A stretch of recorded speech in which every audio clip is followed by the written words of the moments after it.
Olá, hoje eu vou fazer um estudo sobre o nascimento de Jesus. Um rápido estudo, um estudo bem curto, que está lá no capítulo 1 do livro de Mateus. E diz assim, a partir do verso 18. Ora, o nascimento de Jesus, Cristo, foi assim. Estando Maria, sua mãe, desposada com José, sem que tivessem antes coabitado, achou-se grávida do Espírito Santo. Mas José, seu esposo, sendo justo e não querendo infamar, resolveu deixá-la secretamente. O que eu acho interessante aqui é que logo de cara nós percebemos a paternidade de Deus, pois Maria ficou grávida diretamente do Espírito Santo.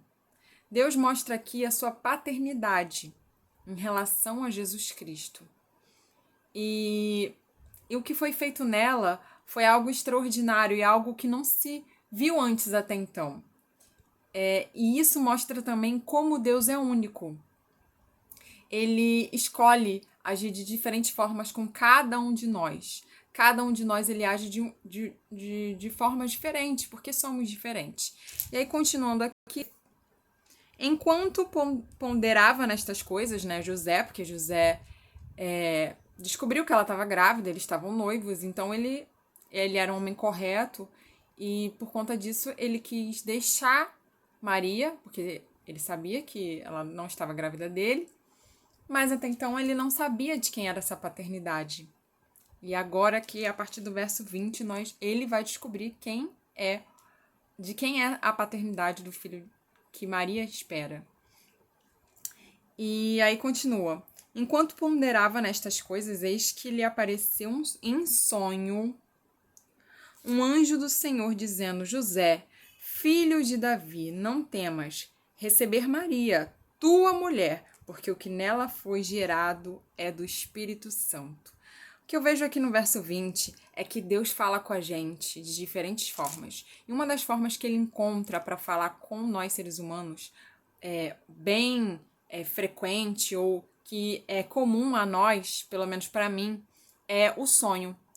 Porque o sonho é onde a gente não tem distrações, é onde a gente está relaxado, é onde a gente está ali, dormindo. Então, Deus fala com a gente todo o tempo, de diferentes formas, mas a gente às vezes está tão distraído que não conseguimos captar o que Deus está falando. E através dos sonhos é onde Deus fala sem interferência. E foi o que ele fez com José. Ele falou com José que o filho que Maria esperava, a paternidade era dele.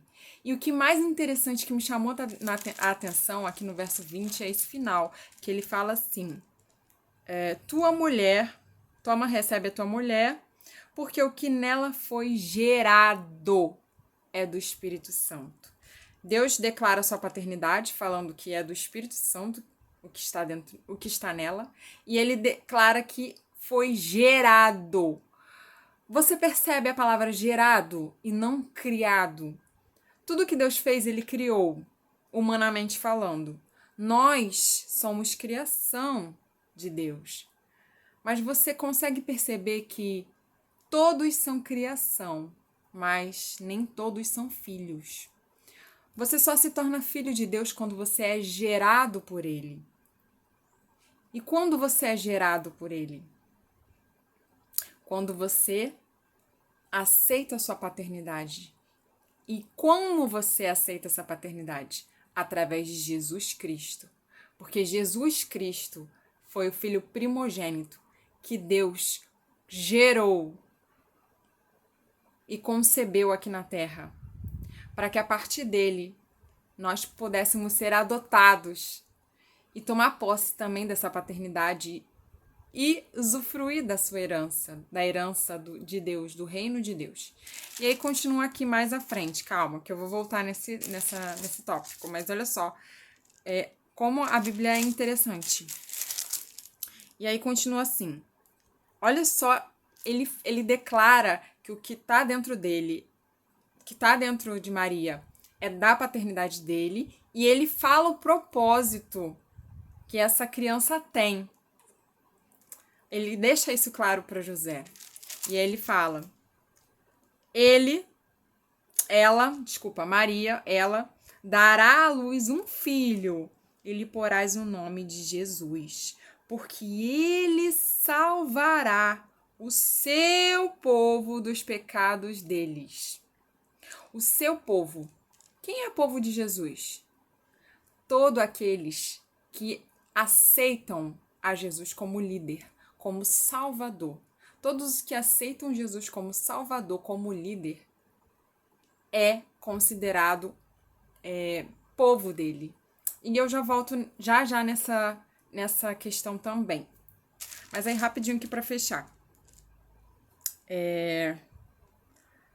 Ora, tudo isto aconteceu para que se cumprisse o que fora dito pelo Senhor por intermédio do profeta. Profeta esse Isaías, tá, gente? Eis que a virgem, olha o que diz lá em Isaías 7,14. Depois vocês dão uma olhada, mas aqui tô olhando o livro de Mateus, tá? Aí tá aqui no verso 23 dizendo: Eis que a virgem conceberá e dará à luz um filho, e ele será chamado pelo nome Emanuel, que quer dizer Deus conosco. Então ele está dizendo que a profecia que foi dita pelo profeta lá atrás, profeta Isaías, que inclusive o livro de Isaías fala de Jesus o tempo inteiro, está se cumprindo naquele momento, a partir da paternidade que o Espírito Santo colocou em Maria e que foi gerado por Deus, né? Essa é a paternidade. E ele está falando que o que está se cumprindo. E aí ele está dizendo que Emanuel significa Deus conosco, ou seja, eu, o próprio Deus, estou vindo, estou prestes a ser gerado na terra, em carne e osso. Então o nome Emanuel significa Deus conosco, porque o próprio Deus estaria conosco de forma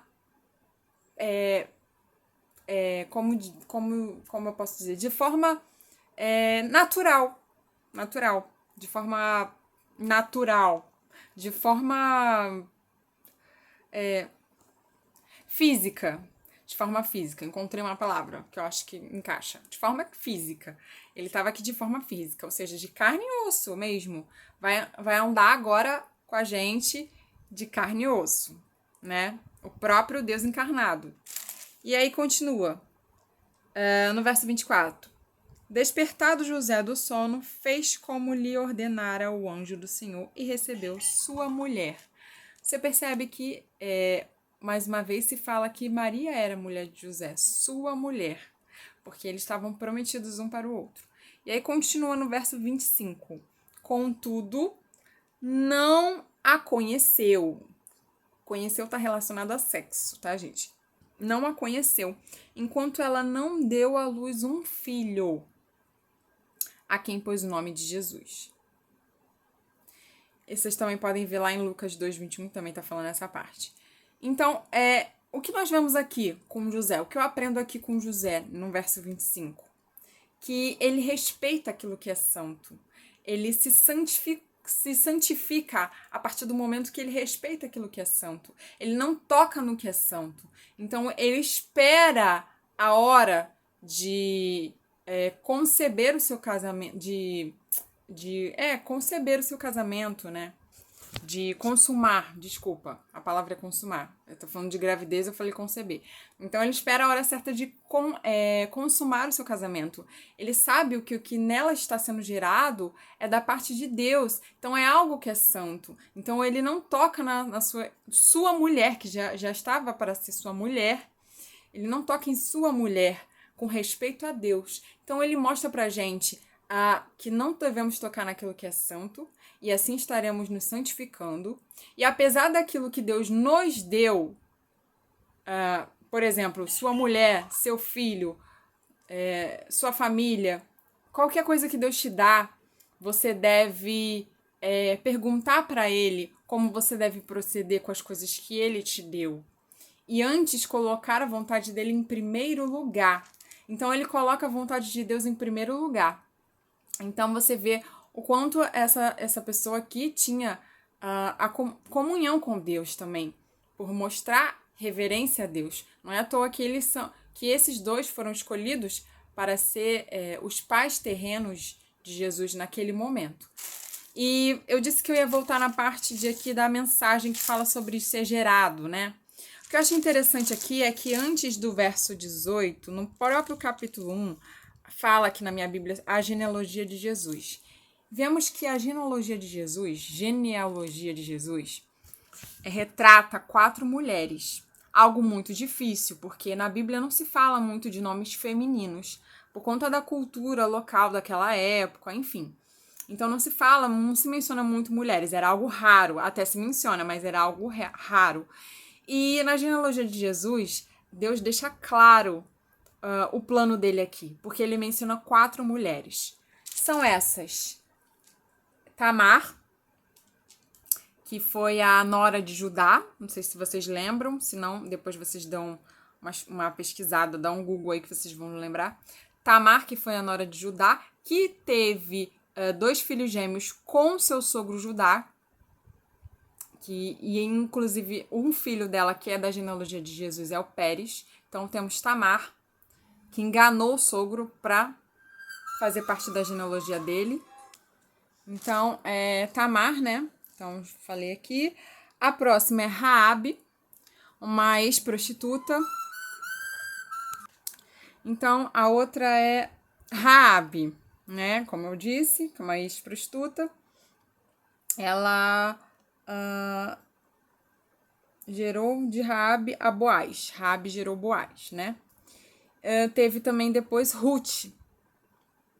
Ruth, que era de descendência moabita, né? Que foi aquele povo que surgiu através de um incesto, que foi lá com Ló, né? Então, Raabe era moabita, era da linhagem que veio através de um incesto. Então, Ruth. E ela acompanhou sua sogra e disse que o seu Deus seria o meu Deus, né? Raabe declara isso. E a última mulher aqui que fala da genealogia de Jesus é Betsaba. E aqui na minha Bíblia, o nome dela nem é mencionado Betsaba. Aqui está escrito a Salomão, fala, né, que Jessé gerou o rei Davi e o rei Davi a Salomão, da que fora mulher de Urias. Aqui Raabe é mencionada como mulher de Urias. Porque Betsaba é mencionada como mulher de Urias. Porque Betsaba foi aquela mulher que veio do pecado da traição. Então, nós temos aqui 4 mulheres. 4 mulheres essa com uma linhagem um pouco duvidosa, com situações bem, assim, peculiares, né? Uma enganou o sogro para engravidar. A outra era uma ex-prostituta. A outra era de uma linhagem...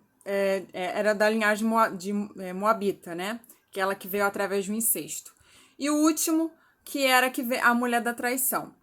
Então, nós temos 4 mulheres que são consideradas pecadoras, né? Mas não estão no padrão, né? Considerado, como eu posso dizer, correto, né? E elas não são judias, são linhagens não judaicas. O que Deus mostra aqui pra gente? Primeiro, a sua misericórdia. Segundo, que Jesus veio não só para os judeus, mas também para os gentios, que somos nós, gentios. E outra coisa, Jesus veio para os pecadores, para que fossem o quê? Libertos dos pecados. Porque essas 4 mulheres foram ex-pecadoras, mas o que elas tinham de incomum é que todas essas 4 mulheres desejaram a linhagem judaica. Tamar desejou ter a linhagem judaica. Raabe desejou o Deus de Israel. Ruth declarou que queria esse Deus. E Betsaba também desejou essa linhagem judaica. Linhagem real, desejou a linhagem real. Então, nós temos 4 mulheres que desejaram o que elas têm em comum. Desejaram a linhagem real, a linhagem judaica, desejaram esse Deus. Então, Deus mostra aqui pra gente, porque Deus fala muito através de símbolos, Deus mostra aqui pra gente que Jesus não só veio para a sua linhagem judaica, mas também veio para salvar aqueles que desejam tê-lo como Salvador. Então, assim, é muito lindo isso. Deus mostra isso na genealogia de Jesus.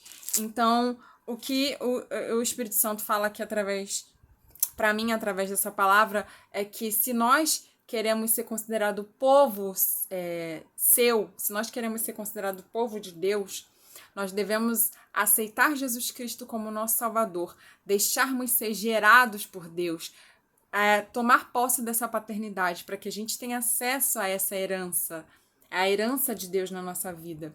Assim como Jesus falou para Nicodemos que é necessário que ele nascesse novamente, ele não tinha entendido, mas eu digo a você, no sentido espiritual. Por quê? Porque nós fomos criados por Deus, mas agora, por meio de Jesus, nós temos que tomar posse para sermos gerados por Ele. Então, o meu desejo é que a gente não seja só criaturas, mas que nós venhamos ser filhos de Deus, que a gente venha ser gerado por Ele, que a gente deixe o Espírito Santo nos tocar, nos educar conforme a vontade dele, a vontade do Pai, que a gente venha amá-lo, porque antes ele nos amou primeiro e nos deu acesso a essa paternidade que está aí, ó. A graça de Deus está aqui, disponível para quem quiser tomar posse dela. Basta eu, você, cada um de nós tomar posse dessa graça que Deus nos concedeu. Só devemos tomar posse. Como? Através de Jesus, porque Jesus é o caminho, a verdade e a vida. E só Jesus é que leva diretamente ao Pai. Porque a palavra de Deus fala que foi através de Jesus que se gerou os filhos de Deus. E assim, o que eu deixo para vocês é isso, essa mensagem, pois vemos muitas religiões no mundo, mas nenhuma religião se intitula o caminho direto para Deus. O único que eu vejo falando isso é o próprio Jesus Cristo. Ele fala que ele é o caminho, a verdade e a vida. E quem vem a ele, vem ao Pai. Então, saiba que Jesus foi o primogênito para que, através dele, nós nos tornássemos adotados por Deus, né? Filhos do Senhor Deus também. E o que eu acho lindo aqui, que eu lembrei aqui, que eu estava estudando aqui na Bíblia, que quando Jesus ele ressuscita, no livro de Mateus mesmo, declara, quando ele aparece para Maria e Maria Madalena, ele fala para elas avisarem. Olha o que Deus fala aqui, Jesus fala. Eu achei muito lindo que ele fala para avisar aos meus irmãos. Então, eles chamam os discípulos de irmãos. Eu queria ver exatamente aqui a palavra que ele usou. Ele fala irmãos. Você vê. Irmãos por quê? Ó, no verso, lá em Mateus 28, verso 10. Depois vocês dão uma lida, tá? Porque eu tô fazendo isso tudo muito rápido. Para o vídeo não ficar longo. Porque já tá um vídeo bem longo. Então, assim, vocês dão uma olhadinha no verso 10. E aí fala aqui no capítulo 28 de Mateus. Fala aqui. Então Jesus lhe disse, não temais. Ele fala com Maria e Maria Madalena. Não temais. Ide avisar a meus irmãos que se dirijam a Galileia e lá me verão. Então, o que Jesus fala? A meus irmãos. Então, essa é só mais uma confirmação da paternidade de Deus por nós. Quando nós aceitamos Jesus como nosso líder, como nosso Salvador e deixamos-nos ser santificados pelo Espírito Santo, nós somos adotados, nós tomamos posse da paternidade de Deus e somos adotados por Deus como filho deles e assim temos direito também à herança do nosso Pai, à herança do reino de Deus. Então, que a gente venha tomar posse, não só a herança do reino dos céus, a herança do reino de Deus, que é a herança dos céus e na terra. A herança é a manifestação de Deus em nós e é a salvação para a nossa vida. Então, que a gente venha tomar posse dessa herança, que a gente venha reconhecer a paternidade de Deus, nos tornarmos filhos de Deus nesse tempo, porque nós somos a geração do Senhor. E sabendo que nós temos o mesmo pai e a mesma mãe espiritual. porque nós somos filhos de Deus, porque fomos adotados por Ele a partir do momento que nós aceitamos Jesus como nosso Salvador. Eu já aceitei Jesus como meu Salvador. E você? Eu convido você para experimentar entrar no oceano do Espírito, porque você vai sentir algo sobrenatural. E mesmo que tudo pareça estar desmoronando, você vai estar firme, porque Deus é que nos sustenta. Então eu desejo isso para você e eu deixo aqui esse breve estudo. Fique na paz, fica com Deus e até breve, quando Deus me tocar, eu coloco mais alguns outros estudos aqui. Um beijo e até mais.